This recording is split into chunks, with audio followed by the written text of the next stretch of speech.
Okay, so today we are talking to Anna Daphna. Is that how you pronounce it? Yes, correct. Yes, good.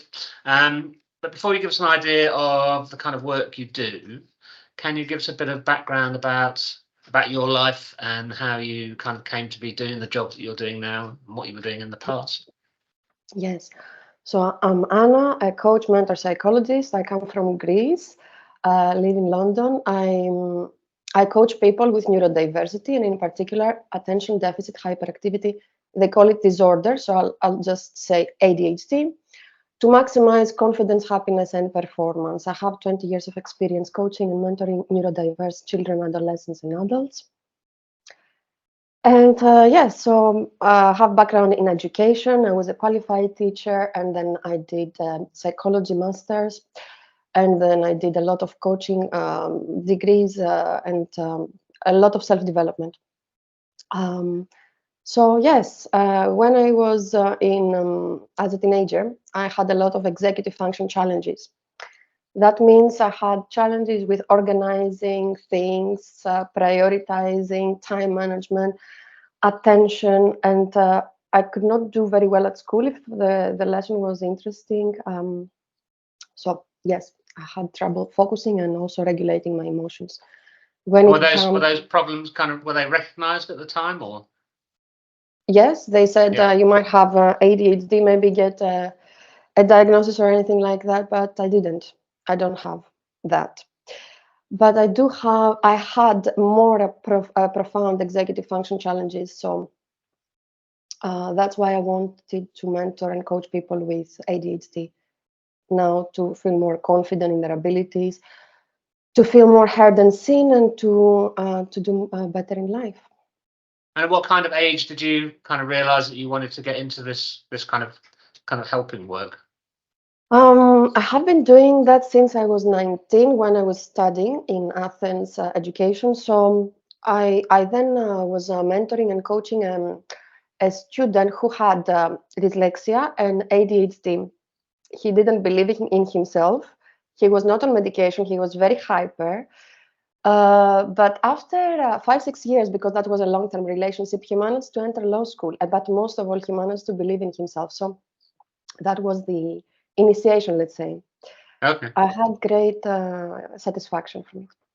Okay, that's brilliant. And then you moved to London and you set up practice over here or over there. I moved to London. I studied psychology. I did a lot of self-development. I did some coaching qualifications as well. And I bring all of these together to mentor people to go from where they are to where they want to be, which in case of ADHD is more organized, more confident, more self-accepting, more productive, better regulation of emotions. I think when there's a lot of kind of talk in the press and stuff about ADHD, and I don't think a lot of people really understand exactly what it is. So how would you define somebody who was kind of suffering with ADHD? Mhm. All people with neurodiversity, for example, ADHD, have executive function challenges. These are challenges in the executive center of the brain. Let's think of it as the CEO of the brain, with working memory, response inhibition, so stopping and thinking before they say something. They could say something wrong or something Hmm. impulsive, with attention, with starting things, with finishing things, with understanding time, with managing time, then prioritizing correctly, with being reflective, metacognition, and being flexible sometimes. Sometimes social skills are impacted as well, emotional control, achieving goals. And is So, it kind of a spectrum thing? Is it something that you can kind of have a mild version and an extreme versions of it? yes, all of it comes in a spectrum, and you can have Yeah. some traits, or you could have deep neurodiversity where you might need to take medication, do therapy, and coaching specific for ADHD at the same time. Yes. So you would try and basically move people along that spectrum from severe to less severe. hmm I cannot fix neurodiversity. I cannot take Right. it away because sometimes parents ask me, "Fix my child." It's not a disease. Yeah. It's just a unique wiring of the brain. So what we do is, in natural ways, we manage neurodiversity, we work towards goals, we help with the nervous system also, with the vagus nerve, with listening therapy with it, with natural activities that you do every day. Yes, and if somebody needs medication, of course, I'm not against it. But for some Right. people, it doesn't work. For some people, it doesn't. And is there any elements of it? Because I've talked to a lot of people who are kind of doing this whole holistic approach to coaching and counselling, and it's not just the mind, it's the body as well. I mean, is there a physical aspect to it? If people modify the way they behave, will that help them? Yes, I have seen a lot people benefit from meditation. Some people with ADHD cannot do meditation, so they can do moving meditations or walking meditations or just be more mindful, because sometimes they think so fast like a Ferrari, Right. but they cannot be grounded in the present moment, so they forget things, they cannot pay attention. And other people, if they're not educated about neurodiversity, they might think they are lazy, they might think they're rude, Right. they don't understand it. And do you find, has it become more prevalent? Have you noticed a lot more people coming to you? Because I mean, been a lot more publicity about it over the last 10 years. A lot of people get diagnoses, and when it's deep neurodiversity, it comes as a relief. I'm not stupid. I'm Right. not different. I am different, but in a good way. So, yes, a lot of people come to me that want to manage ADHD. Some people want to manage it naturally, completely, and some others want to combine it, as I said, with medication and therapy. But yes, a lot of people have it, and because they become more aware, they get the diagnosis or ask for help with before the diagnosis, even. So it's a bit like, I mean, it used to be like that's how dyslexia was 50 years ago. People just weren't recognizing that it existed, and people were struggling without knowing what was wrong with them. Yeah, Yeah. and they felt they are stupid. A lot of people feel they are inferior. They compare themselves to other people, and but yeah, there are ways that it can be.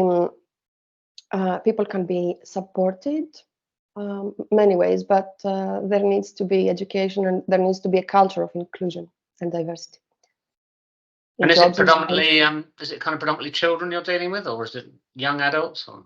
I have so much experience with children, and I wanted to coach adults more. So now I do more coaching with adults, but it starts from a young age.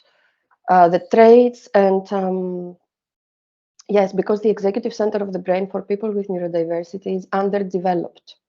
So parents might say, my child is very immature. They like pigs, but they are 15 years old. Yeah. It's just because of that. It takes more time to develop. And is it more difficult? I guess it's more difficult if people are out in the workplace and they're trying to manage this kind of issue within Yeah, the context of a work environment. It must be hard. it must be. It is hard for the people that choose companies that neurodiversity not friendly or aware, but there are companies that embrace it and are supportive and get coaching for employees, because we have to say that in the UK, you can get funding of your coaching fees if you are neurodiverse from Access to Work. So they use that scheme or they Okay. support them. Yeah. And are a lot of companies becoming a bit more aware of this and trying to help out, or is it still quite niche? More and more people are aware about that, but it depends on the personality and the culture of the company. If it's a small company, maybe it's easier. If it's a big company, it's more people that they have to make decisions. Yeah, yeah. Well, it sounds like you've kind of pretty much known what you've wanted to do all your life, really. Yes, I So, love I love what I do. I couldn't think of doing anything else. When I was younger, I wanted to be a dancer or a psychologist. So I do something within that line of work, not okay. dancing. So Yes, you gave up the dancing. just dance for hobby, not professionally. Okay. Okay, that's brilliant. That's fascinating. Thank you very much for your time. That's very Thank useful. you for having. No problem at all. Nice to meet you. Good to having me.